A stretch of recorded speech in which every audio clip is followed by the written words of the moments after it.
Some of you might be thinking, is this just a little bit over the top? No, it's not. We're supposed to be fully immersed in our faith. Welcome back, everybody. Today is Tuesday of the 5th week of Lent. Hey, welcome back. And we are continuing to share with you what stood out to us and why in Father Fernandez's book, In Conversation with God. Today is going to be a very practical video on how to create an atmosphere of faith within the home. And Janelle's going to share a bunch of things. You're so creative, way better than me. So you're going to I just learned from other people. That's really what I do. Sometimes we have to borrow other people's thinking, which we are doing today. This is what stood out to me. We must not cease from contemplating Him raised above the earth on the cross, if we truly want to reach the promised land that comes at the end of this short journey.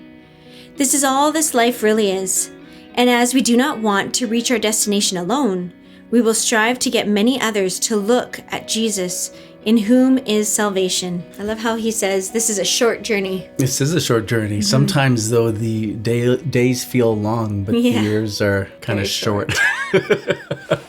This is why we do what we do, friends. We are trying to get to the promised land, which is heaven. We're not made for this earth. And this is a very simple reminder. We need to be reminded of the truth because the world's going to tell us something completely different. And it's so easy to get distracted. Something I've been thinking about is that the devil doesn't need to make good people bad. He just has to get good people distracted, to place their hearts and minds upon the world.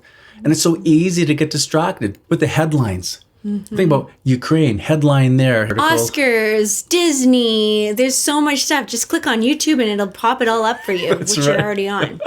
It's easy to get distracted. And so these videos, what are they? It's just an anchor reminding us of the eternal truth that we're made for heaven. So friends, this is the truth about you and me, Janelle, and this is why we have this channel. We're trying to inspire people to live a life of holiness. Mm-hmm. Now, friends, if you would like to partner with us, we'd be grateful. We can't do what we do without our Patreon team. Our Patreon team supports us on a financial basis every month, and we're so grateful for that support. It allows us to do this full time. So if you're interested in joining us in the mission, which is to proclaim the beauty of the Catholic faith to a hurting world, there'll be a link at the end of this video. Now, let's talk practically about how to put reminders in the home to keep our eyes fixed on the prize, because you're really good at these practical reminders. So tell us, what are the things that you do? First of all, actually, the first thing that I thought of was when we go to our friend's house, like in her bathroom, she has little scripture verses right on her mirror or like right by her fridge. Or, a lot of people nowadays, you can get these really beautiful little scriptures or saint sayings, and you can put them in a nice little cute little frame and you put it around your house. It's just very inspiring. You can even have like ones for different seasons of the year if you really wanted. Mm-hmm. And I actually really like that. But what do we do in our home? Yes. Well, we have religious images like pretty much everywhere. We have statues. Every year we get a new statue because we devote our family to the intercession of a particular saint. So we have a big statue of Saint Michael right here. That was one of our saints for 1 year. We have Saint Martin de Porres. We have the Holy Family. We have Our Lady of Fatima. Do we have somebody else? I hope I didn't forget one of our patron saints. When you start doing this every year, you get these little statues. This one is not that's so the biggest. Yeah, that's a big one. Our Lady of Fatima is pretty big too. Okay, but we had that one ahead of time and someone gave that to us. But when you have these articles of faith in your home and you turn and you look, well, it reminds you, I can ask Saint Michael to intercede for me right before I turn on the camera to do a video. Exactly. We have this really cute little Saint Martin de Porres, and I just love it. And I just think of him like humbly, cleaning. For me too, it's good inspiration to do that as a mother in our home. So we got statues. What else do we have? We have religious images. We have images of Our Lady, images of Our Lady. You're talking about art. Yeah, art. Religious art. Religious calendars. We also have, magnets. If you came into our house, you might think maybe we have a bit of a shrine going on. But, it's okay. I think that's important. People need to see the face of Jesus. We also have a statue on our front step, which is actually meant for Christmas or for Advent. But I'm kind of thinking maybe we'll keep it all year. Okay. And then we just got a statue of Our Lady that's in the backyard, which I absolutely love. Every day, I actually have some Christmas lights really close to it. And every day, as I'm drinking my water first thing in the morning, I look at the statue and I say a little consecration prayer to Our Lady out the window. And crosses and crucifixes. Oh, yes, right. Okay, why don't you share? Well, they're, I think, in every room, just about every room that we use. And if they aren't, it's because I made a mistake, because they should be in every room. And they have to be blessed. They have to be a blessed article. You get your parish priest to come, or else bring them to him and ask him, can you please bless these things? So all of these things remind us of the truth that we're made for heaven. We're passing pilgrims on a journey. You have this crucifix on your wall. It reminds you that Jesus Christ died for sin and to redeem us and to save us. Here's a practical way that it kind of plays into how we raise the kids. Is I just put Catherine to bed right before we turn on the camera. So I pick her up, and as I'm passing one of the crucifixes in the bedroom, it's by the door, it's about my eye height, I go and I kiss the crucifix, and then Catherine, who's a year and a half, goes and kisses the crucifix too. So there's a quick little way of how it practically plays out in our family. At the front door now we have a little water font because of the readings from Father Fernandez. And then every time there's a special liturgical season, we do different activities to help us really enter in. So like Holy Week is next week. I'm going to have a whole plan of every single day we're doing different activities as a family, and it's really become part of our tradition. One website that I love to follow, actually, if you're looking for something, if you're a mom or a teacher and you're working a lot with young children, is Catholic All Year, and she's got tons of great ideas, especially for Holy Week. I really enjoy her stuff. But one thing that we do during Lent is we have like these rocks. Every time you do a sacrifice of some sort, you can take a rock and put it in the jar, and then after Easter, all those rocks get turned into some kind of treat. Typically it's jelly beans, but we have kids who don't like jelly beans, so it'll be a mix of things. So all of our children participate in this, so they're aware throughout Lent that when they sacrifice, that might be letting someone else go first. It might mean taking the food at the end. It might be just doing something without complaining, doing something joyfully. Or doing something without being asked. Yeah. When they become aware of that, they know, when they realize they have done a sacrifice, they go over and they put a rock into that jar. So it's teaching them we're sacrificing for Jesus.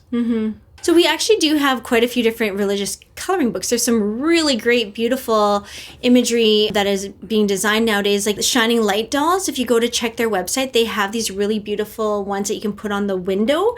And so they're almost like transparent, and you color these images of the saints, and then it looks like a nice stained glass window. So if you're going to get your kids to color, why get them to color Disney characters when you can get them to color the saints or the lives of the saints? So that's just, again, a simple, practical way to create a faith atmosphere in the home instead of always coloring the princess from Disney. Sarah was coloring...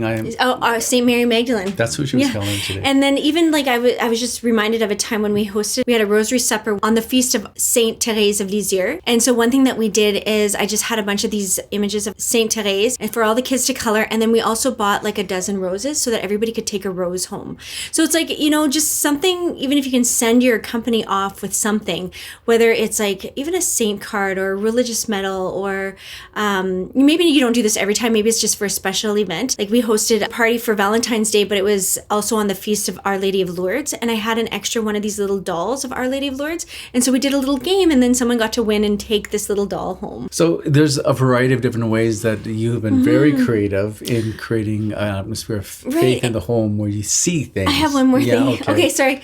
And then in your children's rooms and in your room, you could have like little areas, like you can call it a shrine or a little altar or something, where you have your religious items at the end of the evening, just making sure to acknowledge what these things represent, right? Like showing reverence towards the image of the Divine Mercy. Like we have a huge image of the Divine Mercy in our room. I love having that in there.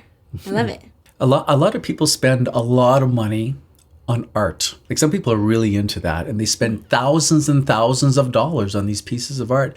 There are such beautiful traditional paintings, religious paintings of the Passion of Jesus, of Mary, of the Holy Family. The artistic heritage within the Catholic Church is uncomparable to anything else out there. And I've really fallen in love with some of these pieces as we've been doing many prayer videos. And a lot of the prayer videos, I look for religious art to put into the background. And I'm just shocked at what I was missing. I just love some of these images. So if you're one of those people that spend a lot of money on art, why not get a few pieces of absolutely beautiful art?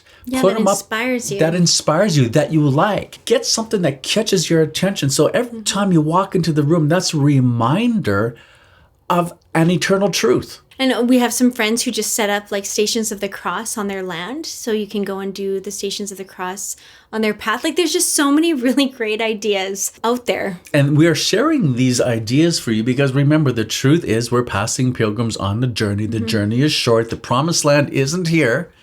It's heaven. So when we put up these things in our home, it's a reminder. And because it reminds us, it helps us live. Because as our mind goes, our life is sure to follow. Right. So where's your mind going? Some of you might be thinking, is this just a little bit over the top? No, it's not. Because we're supposed to be like fully immersed in our faith. Well, consider this. What do we do with people who we love? If we look at our relationship, many of you don't know, but Janelle and I, we had a period where we dated at the beginning. Was it 2 years? Yep, it was 2 years.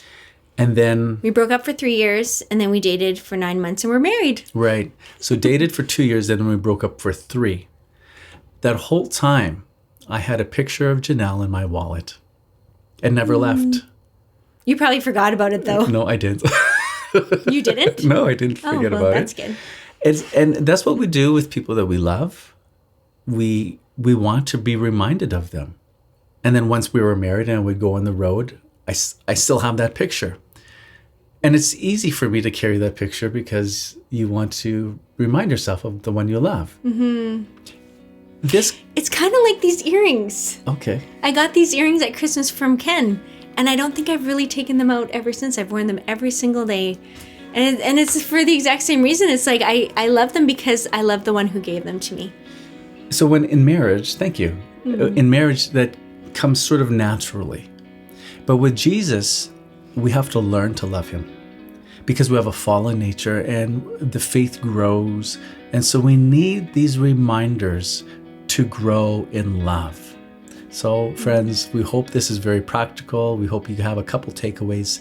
Thanks for listening. Comment below, share with us what stood out to you and why. Rosie's right up there. If you want to join our Patreon team, again, the link will be at the end of this video. Thanks for that consideration, and we'll see you tomorrow. You're probably all wondering what my earrings look like. There, can they see? There you go.